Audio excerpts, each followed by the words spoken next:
The growing education system in the Democratic Republic of Congo, DRC, churns out thousands of graduates every year, but the country's congested labor market struggles to accommodate all of them.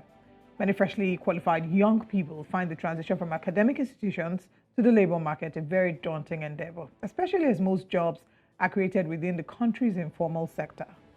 Now, many jobless Congolese blame the DRC's saturated job market on the reluctance of older workers to retire and make way for the younger workforce. Meanwhile, the country's constitution guarantees the right to work, protection against unemployment, and fair and satisfactory remuneration. But the reverse is the case, and unemployment has continued to grow in the Central African nation. Let's bring in Wale Ojiwale. He's an expert in conflicts, organized crime, and security and governance. Good morning, Mr. Ojiwale. Thanks for joining us. Good morning. Thanks for having me. All right. Pretty interesting reading that the older class of people refuse to let go of their work, so the younger ones can fill in those roles and those positions. What does this say, about the living standards in the DRC, and the ability to retire and move on, in your late stages in life? Well, I think it's a misplaced notion on the part of the younger people, thinking the reason why they are not employed in the DRC is because the older generation have actually refused to quit the stage, because the country definitely has a law guiding employment operations and how long people are supposed to work.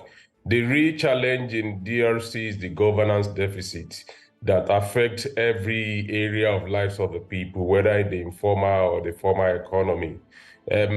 Just like the case of Nigeria, the material endowment in terms of mineral resources, Congo, according to a World Bank report, the endowment of mineral resources is valued at about $24 trillion. You heard me well. And what actually happened is that over the years, these resources has not been properly managed to be able to make critical savings and make investment in critical areas of infrastructure and also social services. These are issues, development that are supposed to lead to employment generation. I give you an instance. I traveled to Goma and I was interacting with people in the northeastern part of the country. It will interest you to know that there is no road that links the eastern DRC directly to the capital in Kinshasa. It's either the places have turned to ungoverned places or government has refused to develop the area over the years. The only place that has a semblance of government is Kinshasa. So it is not really how long people choose to stay at work and refusing to retire. It is the fact that government has not been able to create an enabling environment over the years that is going to generate employment for about over 80 million Congolese in the country. You've talked about how this is not necessarily a function of, the challenges of older people refusing to leave office or leave the seat of employment, but that it's government that is to blame. So how can citizens hold the government to account? Well, I think a couple of organizations are doing that in the DRC with international development partners. Don't let also forget the fact that Congo is a rentier state in which the elite are extracting rent from the country, and other external stakeholders who come in the name of investment in the mineral sector are also extracting rent with impunity. So much as people can advocate for good governance over the years, I think it has always been the elite going into government and serving their own narrow interest. So even though I interacted with the civil society organizations in the eastern part of the country, they are making concerted effort to advocate for good governance. But I think, like they say in Nigeria, it's just a matter of water more than the gari for the people. So it is really until people are able to actually exert political change that there are probably going to be a solution in the country. And you see the caliber of people that are running for the 2024 election in the country now. A Nobel laureate is among them.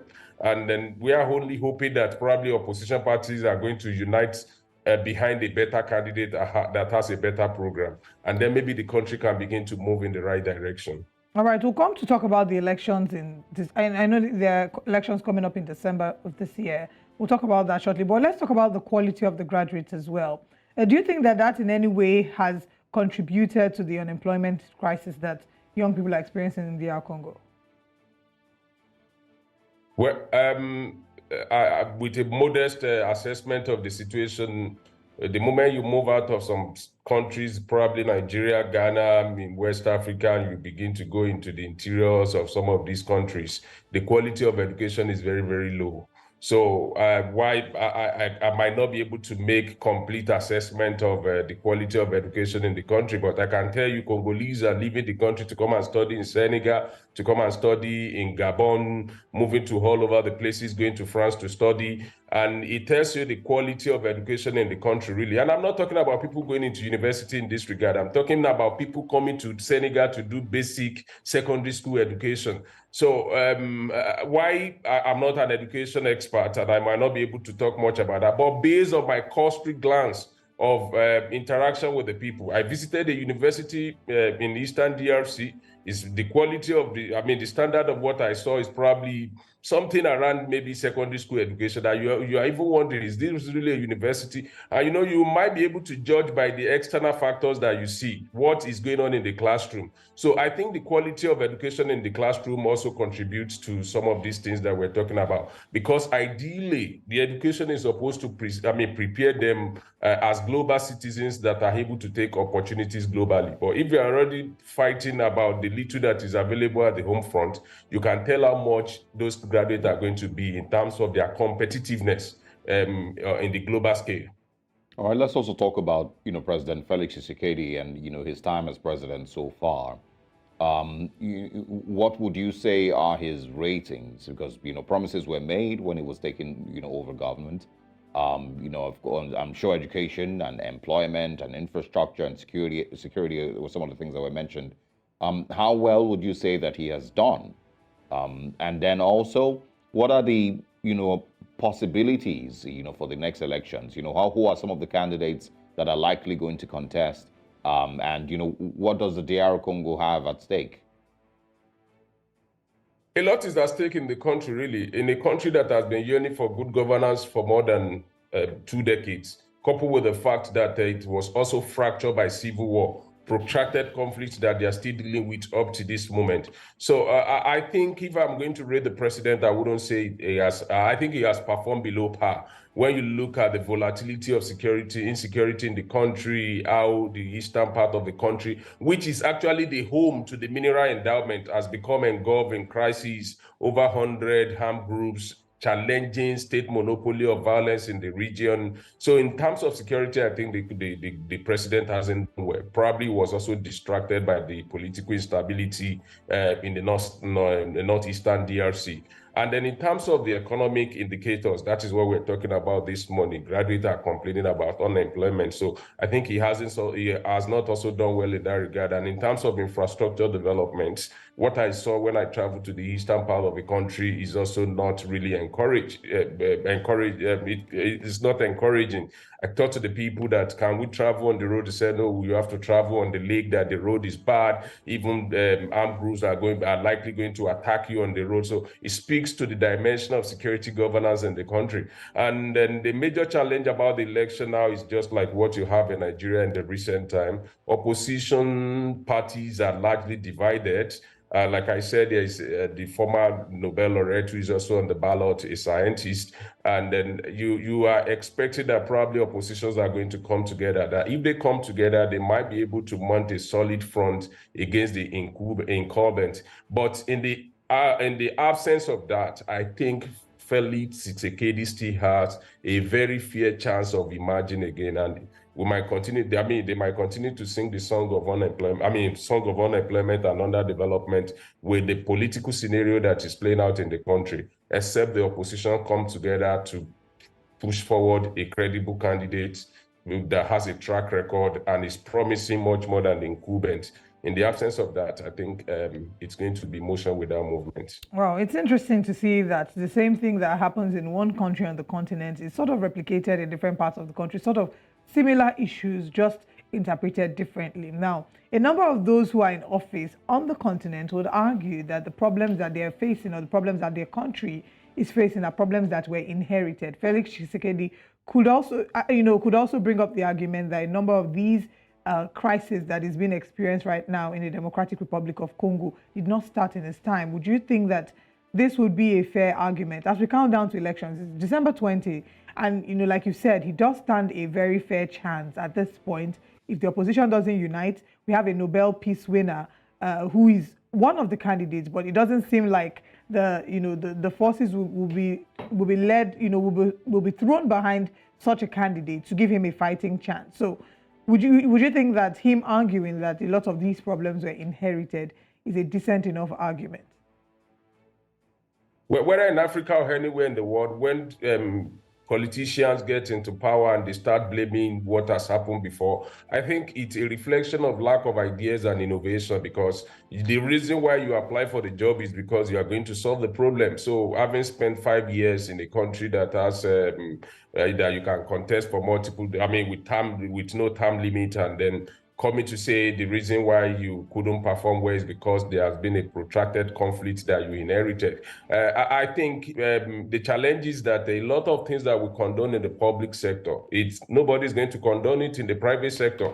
If you are employed, if I'm employed, you can't begin to give excuses. They are going to show you the exit path. So, and I think that is what we are supposed to also be seeing in terms of democratic change, particularly when people don't take responsibility for governance deficit, governance challenges.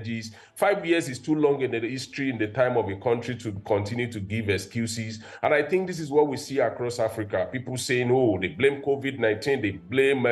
in fact, in the case of Congo that you are talking about, what a lot of people continue to argue is that, the colonial rule, how Belgium handled the country and all those things. But at some point, a nation must move forward. And people who have the foresight, the strategy and the plan to move the country forward are the people that are supposed to be allowed to actually lead the country. So much as that argument can be advanced, I don't subscribe to it, and I don't think citizens should also subscribe to it.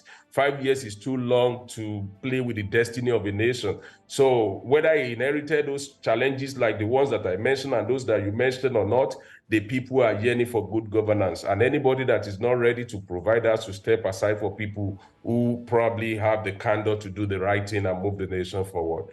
It's such a pity, because this is mostly the picture amongst many African countries. Electing leaders who promise to fix things and make things better, but you realize that 20 years, 30 years, maybe even 50 years passes, and you'd never just ever get it right. They, of course, would blame bad structures and bad constitutions and whatnot, but bad leadership seems to have that very, very strong grip on African countries. I remember also Felix Tshisekedi had issues with security, where he was blaming neighboring African countries for the issues with the M23 rebels and the likes. Is that still something that is going on currently, or is Congo having better security reports at this time? No, Congo is not having nothing is improving at all. And the president, I think, has also latched on to public populism that is clamoring for the UN peacekeeping mission to exit the country. And my take of that is that I think as much as they advocate for that, in the sense that the government has not shown the capability, the preparedness, and the readiness to actually offer an alternative security architecture, we might begin to see further deterioration in security in the country in the coming days. And not taking responsibility, blaming people for your misfortune has never yielded any results, much as you probably want to attract sympathy. I think the world is grappling with a lot of things now. Much as the carnage is going on in Congo, you will see that it's not on the front burner. Nobody's talking about the crisis in that country. They are talking about Israel war with Hamas, talking about Russia war in Ukraine. So it tells you that the country actually have to take responsibility, make necessary security sector reform to guarantee the safety and security of lives and property of the people. And that is what I'm not seeing, whether in Goma or Bukavu. based on the spike in attacks and then how the non-state armed groups are actually challenging the monopoly of violence that is supposed to be exclusive reserve of the state. So nothing has really changed progressively in the country. I think things are actually deteriorating fast. And there's also an argument that it might be a political game plan, really, to make sure that elections don't hold in certain places and then it works to the advantage of the incumbents. So a lot of scenarios are playing out. I think it also mixed with politics now, but what is on ground is that people are really suffering and they are yearning for improvement in governance. And we certainly hope that they get that improvement in governance. 43.9 million Congolese registered to vote, and we're not quite certain how the elections will turn out. But we can only hope for the best on the 20th of December and thereafter. Wale Ojewale, thank you so much for joining us this morning. Thank you so much for having me.